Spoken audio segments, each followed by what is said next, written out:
Hello and welcome back to this week's video. This week's video is going to be all about what I'm reading in December and what I have been reading in November. So hang on and I will tell you what I'll be reading. Hello, my name is Tracy Mayhew, and if you've not been here before, I write contemporary romantic fiction set here in the UK and myths and legends for young adults and children. And I like to talk about reading and what I enjoy reading from time to time. So as you know, I do a monthly video about what I will be reading in a month. Last month was November and I was reading, let's see if I can remember, because some of them have gone back to the library. So I was reading The Christmas Killer by Alex Pine, I believe. And I was reading The Secret Christmas Bookshop. Now I did last month say that they would be the only two books I was reading because I was planning on doing more writing. However, life took over. The writing didn't work out quite as much and I found solace in reading. So yes, while I did read The Secret Christmas Bookshop and The Christmas Killer, I also read two other books that I will be sharing with you today as well. So let's talk about the books that I did read. So first up, we've got The Christmas Killer by Alex Pine.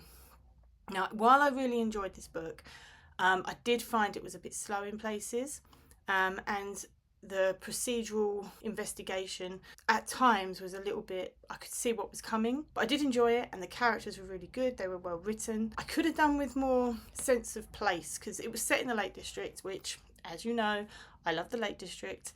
I've even set a series of books there myself, so I would have preferred to see a little bit more of the surrounding area because I love that area of the country. So I was a little bit disappointed that that didn't pan out the way I wanted it to. But apart from that, I will be reading the rest of the series. I think they're all set in winter or around Christmas time. So yeah, I will be reading the rest of the series. None of what I've just complained about was enough to put me off at all by any means. So I do recommend, if you enjoy crime film, if you enjoy crime books and you like Christmas, although even if you don't like Christmas, there's not a huge amount of Christmas in it, it just happens to be set on the lead up to Christmas. But apart from that, you wouldn't get a sense of it being Christmassy at all, really. I would recommend that series of books by Alex Pine. My next book was Cressida McLaughlin, The Secret Christmas Bookshop. Now this book I absolutely adored. I would recommend this book. I am hoping it is the first in a series set in this little Norfolk town because the town and the people were so lovable. I would love to live there myself.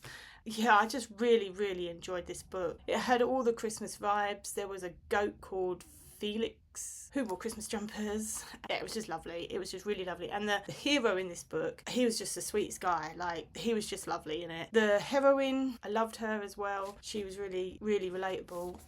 Yeah, I can't say enough about this book. So if you are into Christmas romances and you want the Christmas vibe, this is the book for you.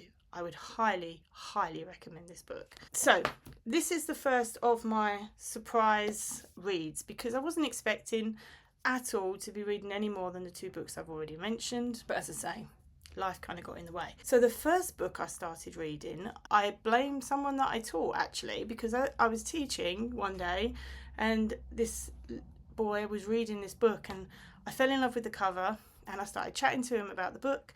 And he had good things to say about it. So I looked it up in my local library and I found it. The Darkness of Dragons by S.A. Patrick. This is amazing. I really enjoyed this book. It tells the story of, I'm not going to say too much because I want to talk about it in another video in a couple of days, but it tells the story of the Hamelin Piper and gives a little bit of story and context around all that, and it involves dragons and griffins. And there's a girl who's been cursed to live as a rat. It's just really good. The three main characters, Patch, Wren and Bava, are really likeable. I just really love this book. And if you have a young reader in your life, this is definitely a book you should consider buying them for Christmas.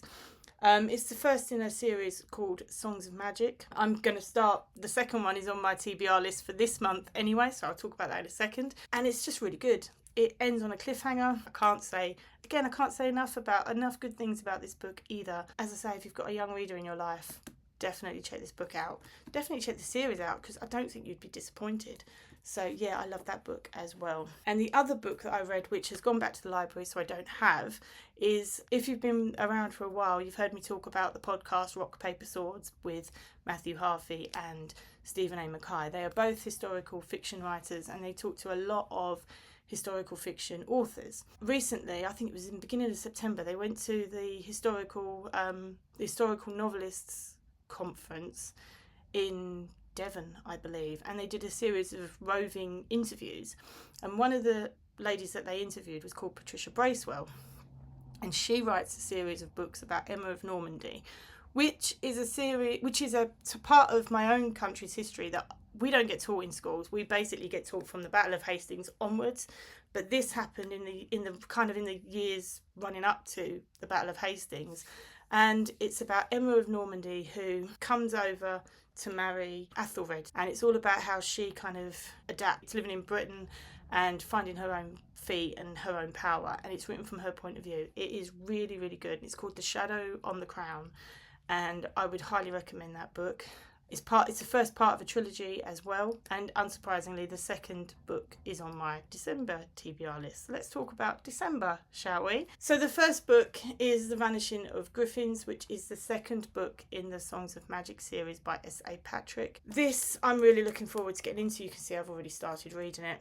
The first book was left in such a place that I am desperate to read on, and I can't wait to read on. So I've literally only just started it. I'm only like a couple of pages in. Again, highly recommend this series to anyone who is into dragons, griffins, all that kind of stuff. Really, really good. I'm not going to read the back because I don't want to give away any spoilers. If you do intend to read this series and you haven't yet, as I say, I don't like giving away spoilers. I don't like spoilers for myself. I don't like giving spoilers away. So I'm not going to read the back, but I will say this is a series worth checking out. The next book on my list is The Price of Blood, which is the second book in the Emma of Normandy series by Patricia Bracewell. Just finished talking about that one.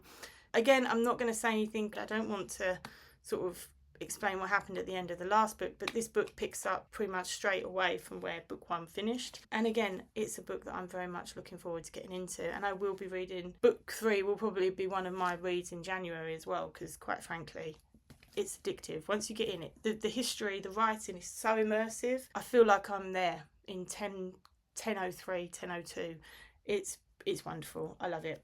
So if you're into historical fiction or want to give it a try, this series is a good starting point, I think. And the last book this is a bit more of a self-care kind of thing, headaches and migraines. I've been getting an awful lot through stress really, but I've been getting an awful lot of migraines recently, and I just want to find ways that I can manage my migraines through food and what I eat, rather than taking pills or worried about going to the doctor and all that jazz.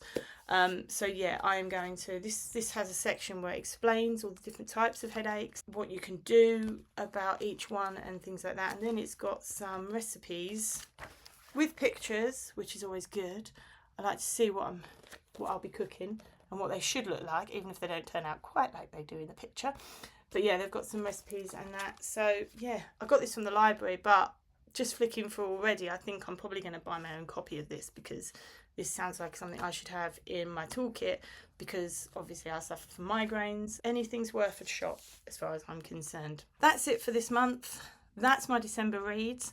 I can't believe it's December already. Gosh, where's the time gone this year? It will be January before we know it. I'm going to do a video in the next couple of days or so, talking about books that, if you're struggling to buy books for children, I'm going to do a video recommending some books for children that I find interesting, and I know children find interesting just by talking to the children that I teach and the children that I meet on my day-to-day in my day-to-day work. So if you do need tips for buying books for youngsters, keep an eye out. That video is coming soon. But until then, you can check out this video over here to catch up with anything that you may have missed in my writing and reading journey. And until next time, I will see you later.